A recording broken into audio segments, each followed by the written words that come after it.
Hello MATLAB and Python users! Today I'm going to cover with you the topic of my last blog post, that is about using pip and UV in MATLAB Online. So first you may ask yourself, why should I care? Well, let's illustrate this hassle in just a minute. I'm going to spin up my local Python here, Python, and import torch, that is for PyTorch, and I don't have it installed. So I'm encountering this issue every other time. Whenever I'm guiding someone to use MATLAB with Python, they struggle to get their environment set up, and I ended up finding a pretty decent reproducible solution for that with the use of virtual environments which are on the cloud. So let me exit this and walk you through the steps of the setup.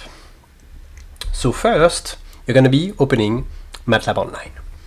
Let me take it over there. And what we'll do is I'm going to be first starting with pip. Pip is the default package manager for Python. It is a recursive acronym, and pip stands for Python installs packages. Good old pip. So let me simply copy the code and walk you through each of the steps. First, I'm going to get pip from PyPA, which is the Python package archive. What is PyPA? Okay, just checked. It's the Python package authority. So let me get this. I'm going to put MATLAB Online like this, big time. And I'm going to go into this folder. But essentially what I'm going to do here is I'm going to save the get pip simple utility inside of my temp folder. So collecting pip. All right. And now I've also successfully installed pip by running this Python command, and you have Python already installed in MATLAB Online, and I think it's the version 3.10.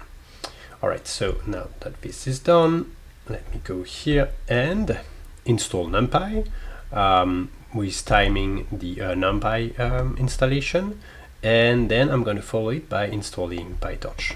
So NumPy should be fast enough.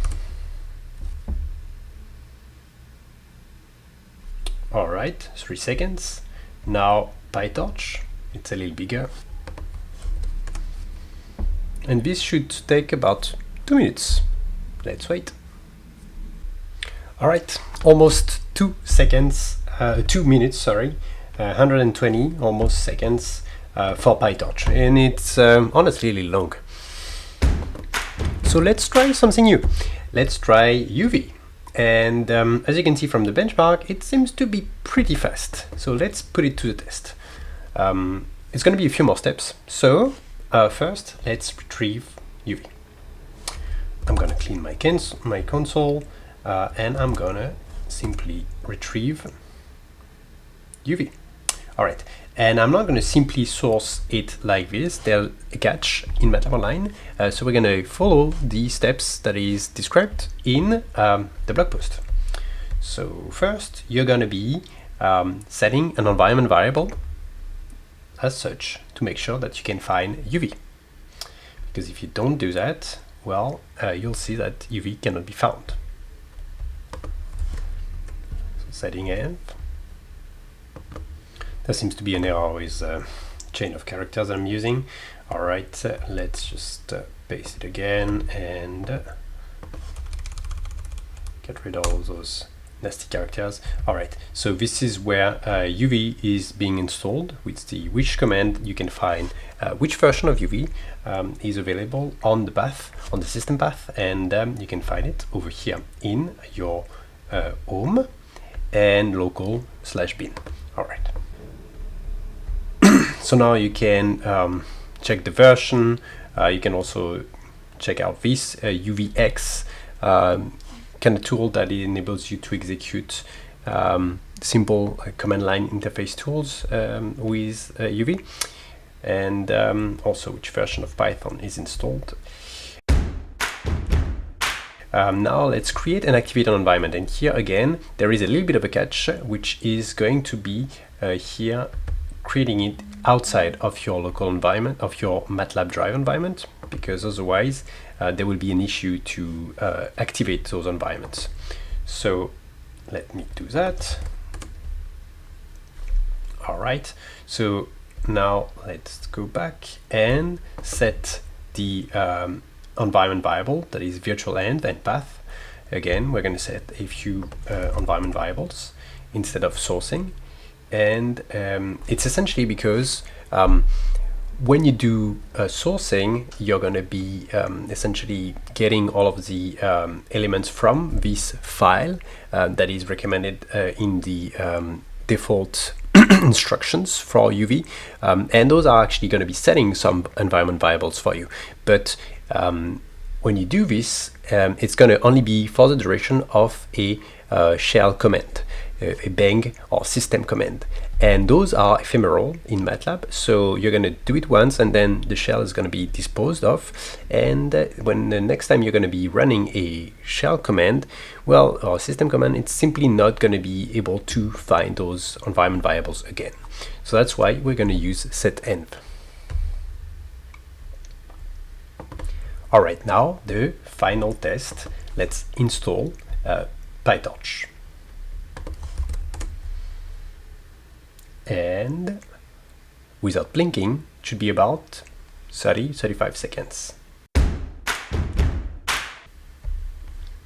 What did I say? 35 seconds. Pretty good, isn't it?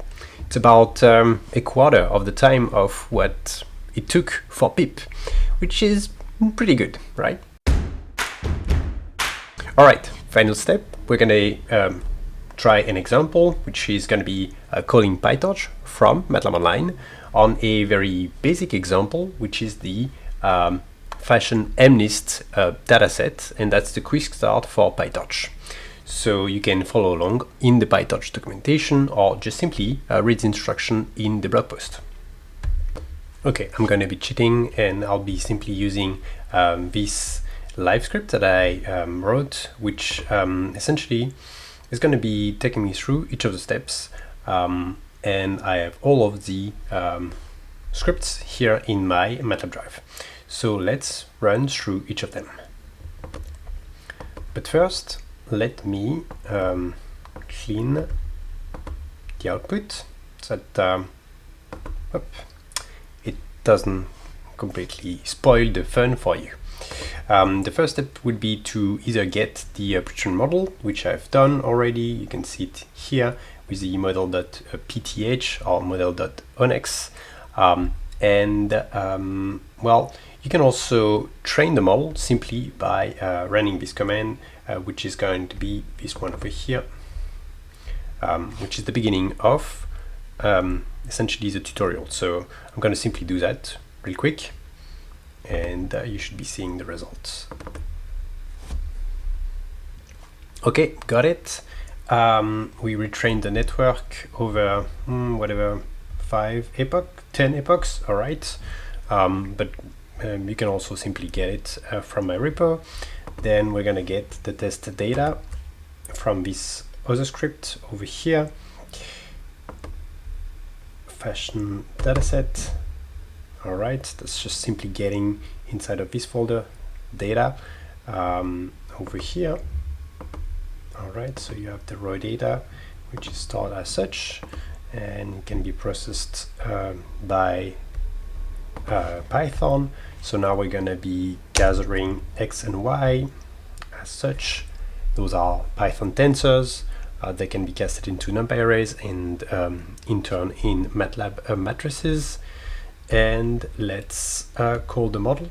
All right, this is the model that is going to be stored in memory as a neural network over there, still as a Python object. Then we're going to define all of the classes for the classification problem, which is going to be 10 classes over here, 10 strings, And we're gonna do a prediction, and let's see. Label predicted number 9, which is gonna be an ankle boot. And here you go. You get yourself a full workflow nicely packaged inside of MATLAB Online that you can share with others and you can reproduce easily. If you liked this video, feel free to share it and subscribe to my channel. Thank you, bye bye.